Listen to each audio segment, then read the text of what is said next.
जय राधा रमन लाल की जय। आप सभी बंधुओं का मेरे चैनल में स्वागत है। आप सभी का दिन शुभ और मंगलमय हो। इसी मंगल कामना के साथ हम आज की कथा का विस्तार करेंगे। आज हम देवगुरु भगवान बृहस्पति की कथा सुनेंगे और कथा की क्या नियम है ये सुनेंगे और क्यों यह व्रत रखा जाता है यह सब भी हम आज की कथा में सुनेंगे। तो जो ये बृहस्पति देव का जो पूजन है इसको कोई भी स्त्री पुरुष रख सकता है। माताएं अपने बच्चों के निमित्त रख सकते हैं, क्योंकि अगर बृहस्पति देव हमारे जन्मपत्री में नीच के हों तो अच्छा फल नहीं देते। उनको उच्च करने के लिए हमें भगवान बृहस्पति देव का पूजन करना ही चाहिए। तो सबसे पहले प्रातःकाल उठें और स्नान आदि से निवृत्त होकर पीले वस्त्र धारण करें और पूजा स्थल पर भगवान सब जितने भी हमारे पूजा स्थल में भगवान हैं उनकी विधि विधान से पूजा करें। संकल्प लें, हम किस संकल्प के लिए ये व्रत कर रहे हैं ऐसा भगवान बृहस्पति देव से कहें। और फिर एक तांबे के लोटे में जल ले जाएं, उसमें थोड़ी सी हल्दी का पाउडर डालकर धूप दीप नैवेद्य आदि को एक प्लेट में सजाकर पीले फूलों को भी उसमें रखकर केले के पेड़ के पास जाएं और भगवान बृहस्पति देव को स्वरूप मानकर केले के पेड़ की पूजन करें, क्योंकि इस दिन केले के पेड़ की पूजा की जाती है। और इस बात का विशेष ध्यान रखें कि जिस दिन हमें ये व्रत है बृहस्पतिवार का, उस दिन हमें केले का फल नहीं खाना चाहिए। किसी को दे सकते हैं लेकिन खुद मत खाना, ये इसका नियम है। इस दिन स्त्रियां अपने बाल ना धोएं और पुरुष अपनी दाढ़ी और बाल आदि ना कटाएं। तो ये इसके नियम हैं। तो अब हम आज बृहस्पति देव की कथा आगे सुनते हैं कि किस प्रकार से कथा है। एक समय की बात है, भारतवर्ष में एक राजा राज्य करता था। वह बड़ा प्रतापी और दानी था। वह नित्य प्रतिदिन मंदिर में दर्शन करने के लिए जाता था। वह ब्राह्मण और गुरु की सेवा किया करता था।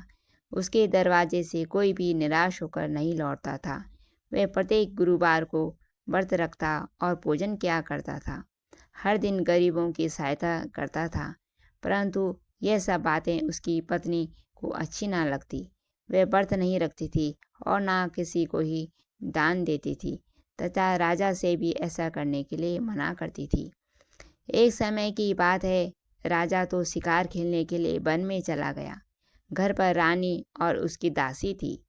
उस समय बृहस्पति देव एक साधु का रूप धारण कर राजा के दरवाजे पर भिक्षा मांगने के लिए आए और भिक्षा मांगी तो रानी कहने लगी, हे साधु महाराज, मैं इस दान और पुण्य से तंग आ गई हूँ। मेरे से तो घर का कार्य समाप्त नहीं होता। इस कार्य के लिए तो मेरे पति देव ही बहुत हैं। अब आप इस प्रकार की कृपा करें कि मेरा ये जो धन संपदा है ये सब नष्ट हो जाए और मैं आराम से रह सकूं। साधु बोला, हे देवी, तुम तो बड़ी विचित्र निकली। संतान और धन से भी कोई दुखी हुआ है भला? इसको तो सभी चाहते हैं। पापी भी पुत्र और धन की इच्छा रखता है। अगर तुम्हारे पास धन अधिक है तो भूखे को भोजन करवाओ, प्याऊ लगवाओ, ब्राह्मण को दान दो, धर्मशाला आदि बनवाओ, कुआं आदि की व्यवस्था करो, बाग बगीचे लगवाओ और निर्धन कन्याओं का विवाह करवाओ और अनेक धर्म कर्म आदि कार्य करो। इस प्रकार के कर्मों से आपका कुल और आपका नाम परलोक में भी सार्थक होगा और तुम्हारे पितृ तुम्हारी प्रशंसा करेंगे। पितृ तुम्हारे तुमसे संतुष्ट रहेंगे और तुम्हें स्वर्ग की प्राप्ति होगी। वह रानी इस बातों से खुश ना हुई और बोली, हे साधु महाराज, मुझे ऐसे धन की क्या आवश्यकता और मैं ऐसे धन की भी क्या आवश्यकता जो मुझे दूसरे मनुष्यों को मैं दान दूं। इसमें मेरा कितना समय व्यर्थ चला जाता है। मैं तो परेशान हो गई हूँ ऐसे धर्म कर्म करने से। तब बृहस्पति देव कहने लगे, अच्छा, तुम ऐसा चाहती हो तो ऐसा ही होगा। बृहस्पति देव कहने लगे कि जिस दिन बृहस्पति देव का व्रत हो उस दिन अपने केशों को धोना, कपड़ों को धोना और स्त्री जो तुम्हारी पति हैं उनको बोलना कि हजामत बनवाए, भोजन में मांस मदिरा आदि का सेवन करें कपड़ा धोबी के यहाँ धुलने के लिए दें। इस प्रकार 7 बृहस्पतिवार करने से तुम्हारा सब धन नष्ट हो जाएगा। और ऐसा कहकर साधु अंतर्ध्यान हो गया। रानी ने साधु के कहने के अनुसार वैसा ही किया। 3 बृहस्पतिवार ही बीते थे कि उसका सारा धन नष्ट हो गया और भोजन के लिए दोनों समय तरसने लगे, सांसारिक भोगों से दुखी रहने लगे। तब वह राजा रानी से कहने लगा कि रानी, तुम यहाँ पर रहो, मैं दूसरे देश को जाऊँ, क्योंकि यहाँ पर मुझे सभी मनुष्य जानते हैं, इसीलिए कोई भी मुझे काम नहीं देगा। देश चोरी परदेश भीख बराबर है। ऐसा कहकर राजा परदेश चला गया। वहाँ जंगल में जाता और लकड़ी काट कर लाता, शहर में बेचता। इस तरह से उसका जीवन व्यतीत होने लगा। इधर राजा के घर रानी और दासी दुखी रहने लगी। किसी दिन भोजन मिलता और किसी दिन जल पीकर ही रह जाती। एक समय रानी और दासी को 7 रोज हो गए बिना भोजन के, बड़े दुखी होने लगे। तो रानी ने अपनी दासी से कहा, हे दासी, यहीं पास में मेरी बहन रहती है, वह बड़ी धनवान है, तू उसके पास जा और उससे 5 सेर धन मांग कर ला और अनाज मांग कर ला, जिससे कुछ समय के लिए गुजर हो जाएगी। इस प्रकार रानी की आज्ञा मानकर दासी अपनी बहन के यहाँ उसकी बहन के यहाँ चली गई। और रानी की बहन उस समय पूजन कर रही थी, क्योंकि उस दिन बृहस्पति देव का वह व्रत रखती थी। तब दासी ने उससे कहा, हे रानी, तुम्हारी बहन ने मुझे भेजा है, मेरे लिए कुछ 5 सेर धन दे दो, थोड़ा सा अनाज दे दो। इस प्रकार दासी ने अनेक बार कहा, परंतु रानी ने कुछ उत्तर ना दिया, क्योंकि उस समय वह बृहस्पति देव की कथा सुन रही थी। इस प्रकार जब दासी को किसी प्रकार का उत्तर नहीं मिला तो वह बहुत दुखी हुई और क्रोध भी आया और लौटकर अपने गांव आ गई। रानी के पास आकर उसने सब कुछ हाल सुनाया कि तुम्हारी बहन ने तो मेरा अपमान किया है और बड़ी अभिमानी है, वह छोटे मनुष्यों से बात भी नहीं करती, इसीलिए मैंने उससे कहा, जो तुमने कहा था मैंने सब कह दिया। सो उसने कोई मेरा जब बारे उत्तर नहीं दिया। मैं वापस चली आई। रानी बोली, हे दासी, इसमें उसका कोई भी दोष नहीं। जब बुरे दिन आते हैं तो अपने भी साथ छोड़ देते हैं। अच्छे बुरे का पता आपत्ति के समय लगता है। इधर उस रानी ने देखा कि मेरी बहन की दासी आई थी, परंतु मैं उससे बात भी नहीं करी और ना मैंने उसका हाल चाल ही पूछा। वह बहुत दुखी हुई और सोच रही थी कि जब कथा पूरी हो जाएगी और भगवान का विष्णु का पूजन समाप्त कर रानी घर से बाहर निकली और अपनी बहन के घर चल दी। जाकर अपनी बहन से उसने कहा कि हे बहन, मैं बृहस्पति देव की पूजन कर रही थी और व्रत कर रही थी। तुम्हारी दासी आई, परंतु मैंने कुछ नहीं कहा, क्योंकि उस समय मैं कथा सुन रही थी। जब तक ना उठते हैं जब तक कथा चलती है तब तक ना उठते हैं और ना बोलते हैं, इसीलिए मैं नहीं बोली। कहो दासी क्यों आई थी और उसके आने का क्या कारण था और तुम्हें अनाज क्यों चाहिए, यह सब बात मुझसे कहो। इसका क्या कारण है? मैंने दासी को तुम्हारे पास तब उस रानी ने कहा, मैंने अपनी दासी को तुम्हारे पास धन लेने के लिए भेजा था। रानी बोली, बहन देखो, बृहस्पति देव भगवान सब मनोकामना पूर्ण करते हैं। देखो, शायद तुम्हारे घर में अनाज रखा हो। इस प्रकार जब रानी ने सुना तो घर के अंदर गई। वहाँ कुछ अनाज का घड़ा मिल गया। तब तो उस रानी और दासी को बहुत खुशी हुई और दासी भी कहने लगी, हे रानी, वैसे आपको अन्न नहीं मिलता तो हम रोज ही व्रत रखते हैं। वैसे हमें तो कोई अन्न नहीं मिलता, इसलिए तो हम रोज ही व्रत रखते हैं, क्योंकि खाने नहीं होता तो व्रत ही समझो। अगर इसके व्रत की विधि और कथा पूछ ली जाए तो हम भी करें। तब उस रानी ने अपनी बहन से पूछा कि हे बहन, बृहस्पति देव के व्रत की कथा कैसे करनी चाहिए और क्या क्या नियम है वह सब मुझे बताओ। रानी की बहन ने जब सुनी तो गुरु के व्रत में चना की दाल, मुनक्का से भगवान विष्णु का पूजन और केले के जड़ में विष्णु का पूजन करें और दीपक जलाएं, पीला भोजन करें और कहानी सुने। इस प्रकार करने से गुरु भगवान प्रसन्न होते हैं।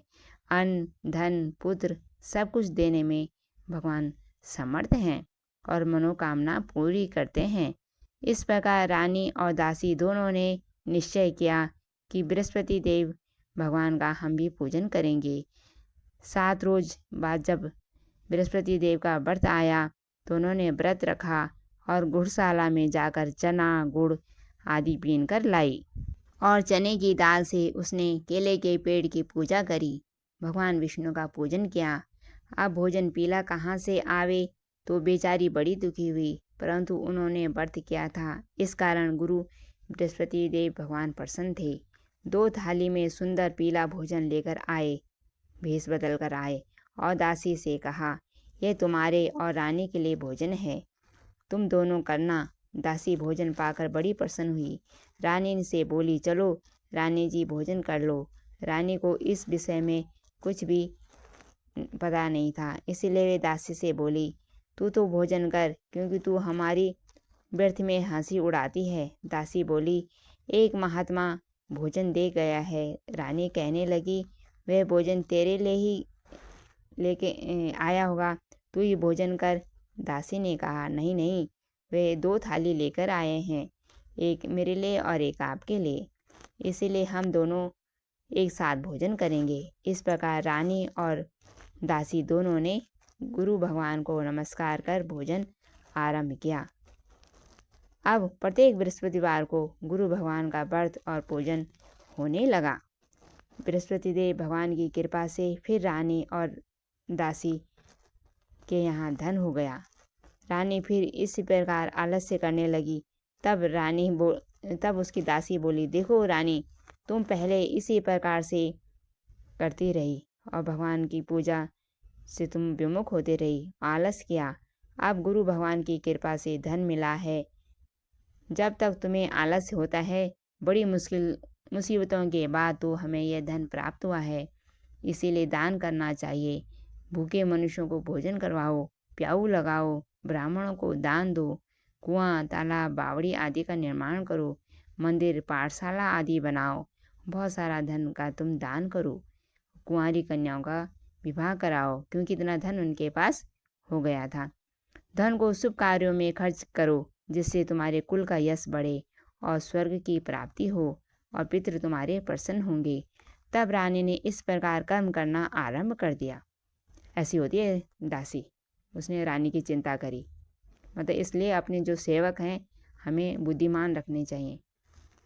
और उसका काफ़ी यश फैल गया। एक दिन रानी और दासी विचार करने लगी, ना जाने राजा किस प्रकार से होंगे, उनकी कोई खबर नहीं आई। गुरु भगवान से प्रार्थना की और भगवान ने रात्रि में राजा को स्वप्न में आकर दर्शन दिए और कहा, हे राजा उठ, तेरी रानी तुझको याद करती है, अपने देश को चल। राजा प्रातःकाल उठा और विचार करने लगा। स्त्री जाति खाने और पहनने की संगिनी होती है, पर भगवान की आज्ञा आशा मानकर वह अपने नगर के लिए चला गया। इससे पूर्व जब राजा प्रदेश चला गया था तो प्रदेश में दुखी रहने लगा। प्रतिदिन जंगल में से ही लकड़ी काट कर लाता और उन्हें शहर में बेचकर अपने दुख भरे जीवन बड़ी मुश्किल से उन्होंने व्यतीत करे। एक दिन राजा दुखी हो अपनी बातों को याद करके रोने लगा। तब उस जंगल में ही बृहस्पति देव भगवान एक साधु का रूप धारण कर राजा के पास आए और बोले, हे लकड़हारे, तुम इस सुनसान जंगल में किस चिंता में बैठे हो, मुझको बताओ। यह सब सुन राजा के नेत्रों में जल भर आया। साधु की वंदना की और बोला, हे भगवान, आप सब कुछ जानने वाले हो। इतना कह साधु को अपनी संपूर्ण कहानी बतला दी। महात्मा तो बड़े दयालु होते हैं। उनसे बोले, हे राजा, तुम्हारी स्त्री ने बृहस्पति देव का व्रत की आराधना की है। पहले उसने मेरा अपमान किया था, जिस कारण तुम्हारी यह दशा हुई है। अब तुम किसी प्रकार की चिंता मत करो, भगवान तुम्हें पहले से अधिक धनवान करेंगे। देखो, तुम्हारी स्त्री ने भी बृहस्पति देव का व्रत का आरंभ कर दिया है, और तुम मेरा कहना मानकर बृहस्पति देव का व्रत करके चने की दाल, गुड़ और जल के लोटे में डालकर केले का पूजन करो। फिर कथा सुनो और सुनाओ। भगवान तेरी सब मनोकामना को पूरी करे। जिससे साधु को ऐसे प्रसन्न देखकर राजा बोला, हे प्रभु, मुझे लकड़ी बेचकर इतना पैसा नहीं मिलता जिससे भोजन करने के उपरांत कुछ बचा सकूं। मैंने रात्रि को अपनी रानी को व्याकुल देखा है। मेरे पास कुछ भी नहीं जिससे उसकी खबर मंगा सकूं। फिर कौन सी कहानी कहूं, यह मुझको नहीं मालूम। साधु ने कहा, हे राजा, तुम किसी बात की चिंता मत करो। बृहस्पति देव के दिन तुम रोजाना की तरह लकड़ियां लेकर शहर को जाओ। तुमको रोज से दुगना धन प्राप्त होगा और भली भांति तुम्हारा भोजन कर लोगे। बृहस्पति देव की पूजन की सामान भी आ जाएगा। बृहस्पति भगवान की कहानी निम्न प्रकार से है। और बृहस्पति देव ने बृहस्पतिवार की जो पूरी कथा राजा को सुनाई कि ऐसी ऐसी कथा है। तो इस प्रकार से राजा ने वैसे ही बृहस्पति देव का पूजन किया, और फिर इस तरह से उसके पास भी बहुत सारा धन हो गया, और उससे वो रानी के यहाँ, राजा के जो अपना महल था वहाँ चला गया। फिर रानी भी राजा को पाकर खूब प्रसन्न हुई, राजा का स्वागत किया, और फिर इस तरह से उन दोनों ने मिलकर गुरुदेव भगवान बृहस्पति देव का व्रत किया, और ये व्रत उनका जीवन भर चलता रहा। इस तरह से उनका जो संसार था फिर आराम से चलने लगा। धर्म कर्म आदि के द्वारा वो आगे अपना जीवन व्यतीत करते रहे। बोलो बृहस्पति देव भगवान की जय। बोलो भगवान नारायण की जय। मिलते हैं अगली कथा में, तब तक के लिए आपका बहुत बहुत धन्यवाद। अगर आपको ये कथा अच्छी लगी है तो इसे आगे भी शेयर करें। धन्यवाद।